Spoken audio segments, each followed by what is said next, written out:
Sejam bem-vindos à Caverna do Morcego e é hora então a gente fazer mais uma tier list, mais uma indicação de vocês lá no comentário que eu pedi dentro da aba de comunidade do canal. Muitas indicações e agora então trago aqui uma tier list sobre a saga do Batman primeira temporada. Temos 36 edições que a gente pode julgar se são boas, ruins, até pra galera aí que eventualmente queira correr atrás das primeiras edições, se vale a pena ou não toda a coleção, o que vale, o que não vale, o que é relevante canonicamente falando. Já fiz um vídeo de 8 melhores edições, ao mesmo tempo já passei por pontos cronológicos importantes, mas aqui a gente vai fazer uma tier list com a reunião de todas as informações aí envolvendo esses pontos. Inclusive agradeço os membros do canal, que lá no grupo do WhatsApp a gente tá falando sobre as categorias para colocar as edições. Caso você queira participar do grupo, lá ser membro, dá uma olhadinha no botão Seja Membro aqui, hein? O menor valor que o YouTube permite, você tem vários benefícios. Então, sem enrolação, vamos lá, mas não esqueça de curtir, comentar e ao mesmo tempo se inscreva no canal se você é novo ou nova, que é o melhor lugar para você ficar muito bem informado sobre o universo do Batman. Então está lá, meus amigos, as 36 edições da primeira temporada da saga do Batman. Para mim, ouso dizer que talvez tenha sido uma das melhores, se não a melhor coleção que a editora Panini lançou envolvendo o Batman. Essa aqui realmente é muito boa, tem muita coisa importante. Eu tô pensando assim em outra coleção muito relevante. Talvez Batman Crônicas, que não deu muito certo, mas foi bacana o lançamento. Mas pensando bem, eu acho que a saga do Batman primeira temporada foi a melhor. Mas enfim, reuni então as 36 edições aqui. Não é uma resenha esse vídeo aqui, eu não vou fazer resenha de cada uma das edições. Eu falei exaustivamente sobre a coleção, a primeira temporada, tem uma playlist própria aqui. Se você quer resenha, é outro vídeo, tá, meu amigo? Então dá uma olhadinha lá nessa playlist, vou deixar linkado no final do vídeo. Aqui a gente vai julgar nas seguintes posições, inclusive, tá aqui as categorias. Canonicamente importante e bom, né? Porque nós temos histórias que são boas canonicamente e tem histórias que são ruins, mas que fazem parte do canon do Batman. Por isso que eu coloquei aqui canonicamente importante e fraco na segunda categoria. Na terceira categoria, bom, né? Uma história que, olha, não tem nada de relevante pro canon do Batman, mas ela é bacana. E tem a dispensável, que não tem também nada relevante no canon, mas também não ajuda com a trama toda, dá pra você jogar fora. Enfim, então vamos começar aqui já com a primeira edição. A primeira edição, pensando aqui, ela é uma história que começa o pós-crise do Batman, na verdade, né? Nós temos algumas tramas ali importantes e você vai vendo tramas relevantes envolvendo o Espantalho com o Mark W. Barr, tem histórias legais com o Max Allan Collins, e aí você tem no final a tramazinha do Cara de Barro do Alan Moore, lá, o Cara de Barro 3. Canonicamente é importante? Não. Mas é uma boa edição, então eu vou colocar em bom aqui, né? Pega aqui, então bom. Saga do Batman Volume 2, aqui a gente tá falando de uma edição muito importante, porque nós estamos falando sobre a origem do Jason Todd como Robin, quando nós temos o Batman com as suas rodas do Batmóvel sendo roubadas pelo garoto Jason. Então é uma história canonicamente importante. E boa, eu gosto que o Max Allan Collins faz ali, dá uma boa discutida envolvendo a relação do Batman com a Gotham City. Você tem até Vic Vale ali falando algumas coisas pesadas pro Batman.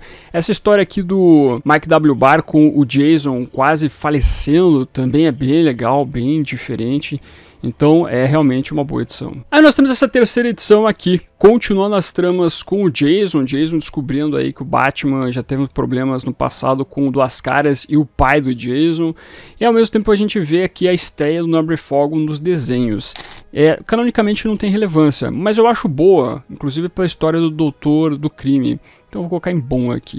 Essa quase eu colocaria indispensável, mas tá valendo. Passando para a saga do Batman Volume 4, nós temos aqui As 10 Noites da Besta. Uma história que ela é canonicamente importante, tem a primeira aparição da Besta. Ela é uma história boa? Olha, eu não diria que ela é excelente, mas eu acho que ela é fraca também. Ela tem construções que são, inclusive, poderosas envolvendo o Batman. Eu vou colocar bom, né? Você tem até tie-ins envolvendo invasão, mais ou menos, mas pela construção do que envolve, então, As 10 Noites da Besta, tá valendo a pena. Edição número 5, começa a fase de Alan Grant e Norman Fogg. E aqui nós temos a primeira aparição, se eu não estou enganado, do Scarface, eu acho que do Caça-Ratos também. Isso aqui é economicamente importante e bom, deveria ser excelente praticamente. Então tá valendo a pena. A saga do Batman Volume 5 aqui já traz algo importante envolvendo o desenvolvimento do Jason Todd como o garoto pentelho que estava indo para um lado perigoso da vida. Você tem aquela história famosa dele talvez acabando com a vida do embaixador, do filho do embaixador ou não, fica por cima isso. Então é bem legal a construção que é feita pelo Jim Starlin. Por mais que eu não seja muito adepto da maneira como ele vai forçando o Batman e o próprio Robin, o Jim Starlin deu uma forçada forte aqui nas 10 Noites da Besta. Aqui ele começa a forçar o Jason, por isso que o Jason fica um garoto complicado. Mas é uma história que eu não digo que é canonicamente importante, mas ela é boa. A saga do Batman volume 7 e 8, que traz a famosa trama que o Jason acaba indo dessa pra melhor. Essa história, Morte em Família, canonicamente relevante, mas ela não é boa. É uma história fraca, que tem um momento emblemático, mas fica por isso mesmo. Então eu colocaria a edição 7 e 8 em canonicamente importante, mais fraco. Entretanto, aqui na edição número 7 nós temos a história com a introdução do Cornelius Stirk. Que assim, eu sei que é um vilão muito esquecível do Batman, eu sei que só eu ligo pra ele. Mas ainda assim é canonicamente relevante. E é uma boa história também. Essa história que o Grant e o Breyfogle fazem do Cornelius Stirk é interessante. Então essa aqui na verdade eu vou colocar aqui em bom por causa dessa trama toda. E essa aqui vai ficar em fraco. Realmente Morte em Família é uma história bem passável. Eu não curto. Quer dizer, não é necessariamente passável. Ela é importante pra você ver a cronologia do Batman. Fora isso, aí sim. Né? Edição número 9, nós temos essa trama que era inédita no Brasil, que traz o Homem-Morcego enfrentando alguns crimes barra pesada. A história escrita pelo Alan Grant é muito, mas muito poderosa. As outras histórias são meio fracas, então acaba valendo só por essa trama, mas eu colocaria como bom, por causa desse trabalho do Grant. Tudo que tem o Alan Grant, esse cara tem a tendência a acertar, nem sempre, mas ele acerta. Passamos para o ano 3 aqui com a origem do Richard Grayson como Robin. Você tem toda a discussão dele como Asa Noturna, uma edição que pesa um pouquinho também ali nas construções do Asa Noturna, mas ao mesmo tempo trabalha bem o Richard virando o nosso querido Menino Prodígio. Então, canonicamente importante e bom. Já a edição número 11 nós temos a origem do terceiro Robin. Também não tenho o que falar, canonicamente muito importante. A origem do Tim Drake como o Menino Prodígio. E é uma história bem construída pelo Marv Wolfman e pelo George Pérez. Então eu tenho que falar também, é uma história boa e importante. Essa edição, vira e mexe, entrava em promoção. Eu falava, galera, comprem isso aí, porque é importante. Não sei se a galera foi atrás mesmo, sei que tá esgotado, hoje em dia não acho. A saga do Batman volume 2 traz aquela famosa história do Batman enfrentando um monstro que parece um Bane, tem um substituto lá também pro Batman, ele acaba se dando mal.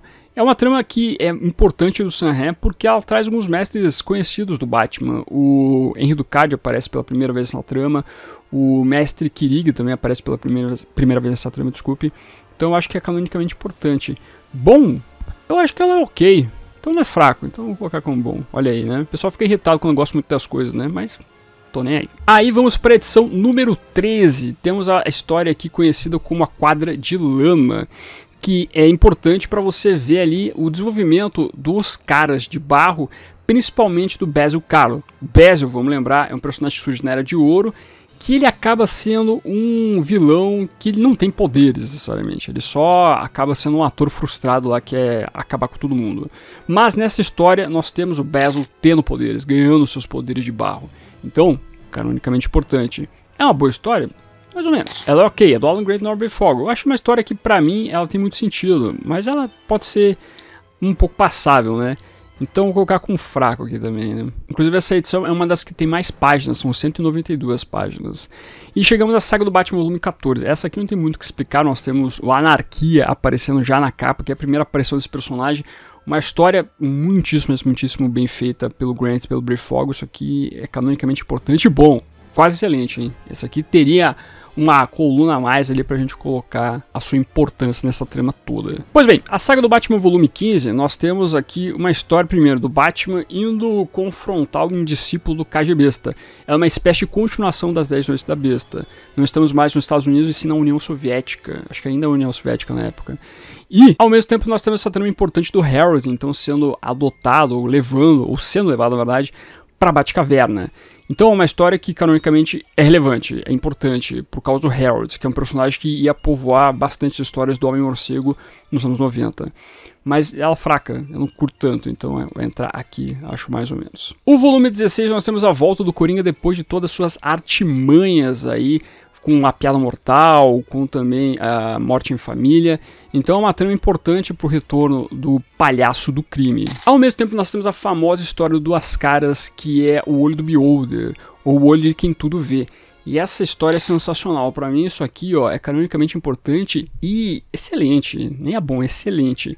Eu até procurei na loja da Panini, essa edição nem parece esgotada, mas não tá mais para você selecionar lá, tipo, me avise quando puder. Não aparece mais na loja da Panini. Na Amazon tá esgotada, não sei se na Mundos Infinitos tem. Então, olha, quem conseguiu pegar, show de bola. Quem não conseguiu, paciência, hein. Talvez essa seja uma edição que mereceria ser republicada pela Panini. Toda a coleção na primeira temporada deveria ser republicada, mas essa aqui eu daria um carinho a mais. Edição número 17, muito importante com Charada. Também nós temos a reformulação do personagem e a gente vê aqui o Peter Milligan colocar ele como um assassino bizarro. Temos também ele usando pela primeira vez o seu uniforme coco. Isso pode ser colocado como canonicamente importante ou é só uma firula qualquer? Eu acredito que na verdade você pode considerar como canonicamente importante porque você tem um Barbatos aparecendo. E é uma história que eu recomendo, Charada. Eu acho ela boa, por mais que algumas pessoas não concordem muito, mas eu acho que ela é relevante pro personagem. Então, canonicamente importante e bom. Até agora eu não coloquei nada dispensável, será que vai ter algumas? As edições mais pro final elas vão ficando mais ou menos. Edição número 18 aqui, nós temos uma trama que envolve o Tim perdendo... quase perdendo seus pais, uma história importante envolvendo a mãe dele. Nós temos o confronto com o Espantalho, que é importante também ali para você ter o Tim vestindo seu manto como Robin pela primeira vez. E pelas histórias do Alan Grant construindo o Tim Drake, que é uma boa construção inclusive, eu acho que é bom, canonicamente importante. Tem uma trama ali qualquer de uma anual do Batman que eu acho fraco, mas no todo encadenado acaba valendo a pena. E aí nós temos as minisséries do Robin aqui, que eu acredito que canonicamente importante eu não colocaria. Talvez uma participação outra aqui a colar, mas eu acho que elas são boas. Então essa aqui, a primeira minissérie do Robin no Chuck Dixon, é legal. Edição número 20 traz alguns desenvolvimentos com o Gordon e com a Sarah Essen. E ao mesmo tempo algumas histórias meio diferentes que o Grant foi construído com o Batman. Eu não acho uma edição assim que é essencial, fantástica. Eu acho mais ou menos, mas eu colocaria mais ou menos para baixo, então colocar como dispensável. Essa aqui não me agrada tanto. Edição número 21 traz algumas histórias aqui importantes da dupla dinâmica Batman e Robin. Ao mesmo tempo nós temos aquela trama do gibi dentro do gibi, onde nós temos alguém construindo um gibi do Batman, fazendo uma coisa diferente. Temos toda aquela edição anual também de uma realidade alternativa, onde o Batman é preso por supostamente ter acabado com o Coringa. Essa história é legal. Olha, essa é boa também, né? Pô, veja só, né? Enfim, é difícil ter histórias ruins dessa época, né? Quer dizer, não é difícil. Ou é difícil, não é impossível, esse é o ponto. Edição número 22, canonicamente importante porque nós temos a primeira aparição do Matadouro. E esse personagem é importante pra queda do morcego, hein? O desenvolvimento que é feito com ele é importante. Agora, eu não acho uma boa história também, eu acho meio fraca. Então ela vai entrar em fraco aqui. Realmente eu acho bem indispensável ela. Edição número 23, uma espécie de continuação da primeira minissérie do Robin. Eu acho ela mais ou menos, meio fraca, assim. E as outras histórias que compõem o encadernado, elas também são bem passáveis. Elas não me animam muito. Essa que vai ser dispensável. Essa que não me gerou nada, digamos, excepcional envolvendo a leitura. Algumas termos um tanto quanto burocráticas, inclusive. A segunda minissérie do Robin é boa, enfrentando o Coringa. Coringa voltando pra rever, né, depois que acabou ceifando a vida de um Robin, a continuidade com outro Robin, isso é muito importante. E a edição número 25 também traz outra minissérie do Robin, essa aqui pra mim é a melhor minissérie, eu gosto bastante, é bom também, muito legal. A edição número 26, nós temos toda aquela trama que envolve aquele computador, aquela realidade virtual, que é meio que um videogame que vem do Asilo Arkham. Nossa, essa história é muito fraca. Essa é dispensável, sem sombra de dúvida. E aí nós temos a edição número 27, onde o Batman vai pro Brasil e encontra o famoso idiota. Essa trama aqui, quando você lê, você percebe que é ruim, mas é tão ruim que ela consegue dar a volta e você consegue curtir alguma coisa. Mas isso não quer dizer que realmente seja uma história boa, não. A gente tenta forçar a barra aqui, mas não dá. O único ponto importante, talvez, desse encadenado é o finalzinho, daquela história que envolve a pessoa que está bombardeando Gotham City, que fala muito sobre as construções de Gotham. E isso, na verdade, acaba sendo relevante para a próxima edição, edição número 28. Aí sim você poderia pensar em algo bom envolvendo esse encadenado. Mas o conjunto da obra é dispensável, né? Batman no Brasil realmente fica só pelo momento histórico para nós brasileiros, de uma maneira triste ainda. Mas então, a edição número 28, aqui nós temos o retorno do Scarface, ao mesmo tempo nós temos essa história envolvendo o bombardeiro aí de Gotham City. Essa é bem legal. Até temos uma trama do Dennis O'Neil bem interessante. Então vai em bom aqui. Edição número 29, nós temos algumas construções envolvendo o pai do Tim, ao mesmo tempo algumas histórias lá do Batman e um banco. Eu acho elas ok, assim, mas também nada demais, eu diria. Nada que seja uma história fantástica. Então eu vou colocar como dispensável, não precisa. Não dá pra eleger todas como boas aqui, né? Por mais que também não seja nada demais, tá? Não é uma coisa horrível, então fica só a informação. Aí nós passamos pra edição número 30, meus amigos. Tava destacando aí recentemente, caso você queria começar a coleção A Lenda do Batman, melhor, a saga do Batman, desculpa confundir. A edição número 30 seria perfeita. Nós temos aqui o começo da publicação na revista Shadow of the Bats, do trabalho do Alan Grant. E aqui temos também a introdução do Jamie Arkham e do Mr. Zsasz, canonicamente importante, obviamente. E bom, muito bom isso aqui. Então é uma edição que ainda ressalto que é importante você ir atrás caso você gosta da saga do Batman. A edição número 31 ali não traz nada, digamos, extremamente relevante, mas são as histórias bacaninhas do Alan Grant. E é um começo, uma revista que eu acho legal de ler, então vou colocar como bom. Da mesma maneira, a edição número 32, que tem um Circo de Pulgas, assim por diante. O Grant, nas revistas dele, nas histórias dele com o Batman, ele fazia algumas discussões bem relevantes, bem tristes também em alguns momentos. Então por isso que eu gosto desse comecinho aqui da Shadow of the Bat, então também vou colocar como bom. Edição número 33, nós temos a primeira aparição do Jean Paul Valley Azrael, canonicamente importante. É bom ou não essas histórias do Dennis O'Neil? Elas são legais, são divertidas, são uma construção, um desenvolvimento diferente no que envolvia a cronologia do Batman, trazendo essa ordem maluca de pessoas aí que estavam querendo criar os seus próprios anjos matadores. Mas é uma história que eu gosto, então eu vou colocar como bom. A saga do Batman volume 34, essa edição aqui é um tanto quanto polêmica, é a edição para você encher linguiça. E por que eu digo isso? Porque na verdade a Panini acabou pegando o encadernado que envolve a origem dos vilões, já foi publicado algumas vezes aí, para colocar nessa edição número 34, não precisava. Tem uma história inédita que envolve lá um futuro distópico, com o Batman vendo algumas coisas tensas. Mas eu acho que no todo encadenado acabou que não colou bem ali pra saga do Batman naquilo que eles estavam cumprindo com o que era a proposta da revista, que era basicamente trazer as histórias cronológicas. Então a edição não é ruim, mas também eu acho que ela deu uma falhada na proposta então do trabalho, por isso vai ficar assim indispensável. Até porque você consegue achar essas histórias em outros encadernados, então, e por isso também acaba sendo dispensável. Saga do Batman número 35, canonicamente relevante por causa da spoiler. É importante, ou melhor, é bom essa história? Pá, eu acho mais ou menos, não tem nada demais assim. Vou colocar como ok, tipo, fraco na verdade, né? Dispensável. E a edição número 36, fechando a primeira temporada aqui, ela traz algumas tramas envolvendo o Batman encontrando a caçadora, temos histórias com o Robin, com o Alfred lá e com o Harold. E no final nós temos um tie envolvendo a saga Eclipse, a Mega Saga, onde nós vemos o Scarface interagindo com o Coringa. Uma coisa muito bacana. Mas que o restante da história é bem mais ou menos, bem passável, inclusive a história não termina nessa edição. Então também é uma edição dispensável. Até aqui a gente tem a primeira capa do Kelly Jones com o Batman, isso é legal. Mas no todo a edição acaba falhando muito na sua proposta, então pra mim essa não vale a pena ir atrás, não precisa. Então está aqui a reunião então do que eu considero importante, o que eu considero bom, o que eu considero importante mas não tão bom, o que é bom e o que é dispensável, para você conferir se você concorda comigo ou não. Obviamente que a gente tá falando sobre subjetividade e tem muito do meu gosto pessoal aqui, mas cara, eu acho que realmente essa fileira aqui acaba trazendo coisas muito importantes envolvendo o universo do morcego e coisas boas envolvendo o universo do morcego. Aqui o negócio já fica um pouco fraco, mas tudo bem, caso você queira pegar histórias que são relevantes, inclusive terminar a Morte de Família, aí vai lá, né? Aí temos o restante que é bom aqui. Talvez essa edição número 9 não seja tão boa, mas como tem um Grant fazendo uma história que é inédita no Brasil, eu acho boa e relevante até para quem quer ter todas as histórias do Batman. E o dispensável tá aqui, né? Nessa vida não dá para ser perfeito, então essas aqui dá para você pular ou fazer qualquer coisa aí. Caso você tenha uma curiosidade mórbida para ver o Batman no Brasil, então pode ser que seja a sua praia. Mas enfim, no todo assim, é claro, por mais que a gente tenha histórias que são fracas, a coleção como um todo eu acho que vale a curiosidade, vale a sua leitura. Porque realmente nós temos aqui uma fase muito importante nesse pós-crise do Batman. E realmente eu gosto muito do que foi essa primeira temporada.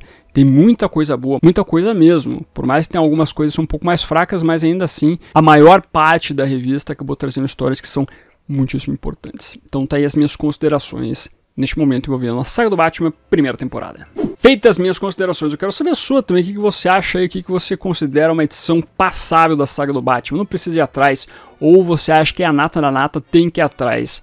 Traga no comentário aqui embaixo. Vou tentar deixar o link também da tier list que eu fiz mesmo lá na Tier Maker, para você preencher também, colocar as edições que você gosta, que você não gosta, coisa nesse sentido, para compartilhar também nas redes sociais. Comente aqui, aproveite e veja outros vídeos do canal. Como a nossa playlist é a saga do Batman, então, onde esmiucei em vários detalhes ali todas as edições, dá uma olhadinha. Deixa aqui aquele bom e velho emoji de morceguinho para simbolizar que você ficou até o final do vídeo. Muito obrigado, curta, compartilhe, se inscreva no canal se você é novo ou nova, marque o sininho para se notificar nos vídeos. É isso, vou ficando por aqui. Como sempre, no final do vídeo nós temos os membros do canal, a galerinha que mantém este canalzinho aqui de pé. Agradeço demais a colaboração de vocês, bem como de você que faz suas compras através dos links da Panini, Amazon, Magazine Luiza, Submarino e assim por diante. Meu muito obrigado como sempre, e se você está chegando agora e quiser ajudar o canal, os links estarão na descrição. Aproveita que você tá aí, meu amiguinho, dá uma olhadinha no vídeo que está aparecendo agora. É um vídeo que vale o seu clique. Agradeço a sua companhia, até a próxima e fui.